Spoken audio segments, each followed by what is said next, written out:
მზად ხარ კრიტიკული აზროვნების სავარჯიშოების შესასრულებლად? მაშინ დავიწყოთ. ყოფილ ხარ ისეთ სიტუაციაში, რომ ძალიან გიჭირს გადაწყვეტილების მიღება და არ იცი როგორ მოიქცე. მოდი, ერთად მოვიფიქროთ გამოსავალი. შეგიძლიათ ჯერ ზეპირად იმსჯელოთ, შემდეგ კი მცირე ჯგუფებში წერილობით შეასრულოთ. მცირე სიტუაციებს განვიხილავთ, სულ 5 სიტუაცია და ყველა განსხვავებულია ერთმანეთისაგან. გაიცანი გიორგი. დაკარგული ნივთის ამბავი. გიორგიმ სკოლის ეზოში სათამაშო იპოვნა. მეგობარი ეუბნება. მფლობელი არ ჩანს. თუ მოგწონს, შეგიძლია წაიღო. გიორგი დაფიქრდა. დააბრუნოს სათამაშო, დაელოდოს მფლობელს თუ წამოიღოს? რა უნდა გააკეთოს გიორგიმ? მიეცი რჩევა. წარმოიდგინე, რომ მისი მეგობარი ხარ. მეორე. შემთხვევით გატეხილი ნივთი. ანა ხატავს. მას შემთხვევით მეგობრის ფანქარი გაუტყდა, თუმცა არავის დაუნახავს. ანა გულში ფიქრობს. არ თქვა არაფერი, ვერავინ გაიგებს. ცოტა ხანში კი დაფიქრდა. როგორ მოიქცეს? დაუბრუნოს გატეხილი ფანქარი, მოიბოდიშოს თუ უბრალოდ არაფერი თქვას. შენ რას მოიმოქმედებდი ანას ადგილას?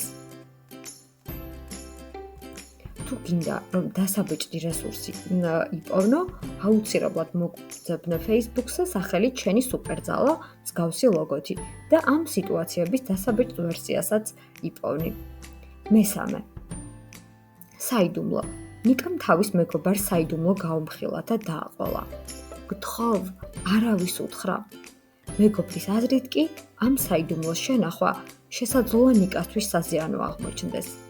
თურმე მას სკოლაში ერთი ბიჭი ფულს თხოვს ხოლმე, მაგრამ ნიკას არ უნდა, რომ ამის შესახებ უფროსებმა იცოდნენ. ეშინია, რომ დასცინებენ. მეგობარი გაუგებრობაშია. უნდა შეინახოს საიდუმლო, რადგან ის ხომ ნიკას მეგობარია, დაელაპარაკოს მეგობარს თუ უფროსებს უთხრას. შენ როგორ მოიქცეოდი მის ადგილას? მესამე. მეოთხე ბოდიში გაუნაწილოს თუ არა. ნინო შესვენებაზე თავის საჭმელს იღებს, მაგრამ ხედავს, რომ გვერდით მჯდომ მეგობარს არაფერი აქვს.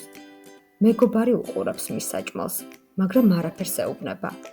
ნინო ფიქრობს, გაუნაწილოს თუ არა.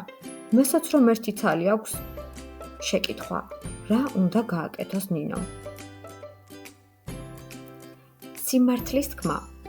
დათო ხედავს, რომ მისი მეგობარი თამაშისას წესებს არღვევს. მაგალითად, მეგობრებს აჯავრებს და ფიქრობს, რომ ეს ხუმრობაა. მეგობარი ეუბნება. არავის უთხრა, ეს ხომ უბრალოდ თამაშია. დათო კი ფიქრობს, უნდა გააფრთხილოს მეგობარი, უთხრას მასწავლებელს თუ უბრალოდ არაფერი თქვას. შეკითხვა, შენ რას გააკეთებდი? აუცილებლად გამოიწერე ჩვენი არხი. დიდი მადლობა, რომ ყოველთვის გვიყურებ და დაელოდე შემდეგ ვიდეოს. დროებით!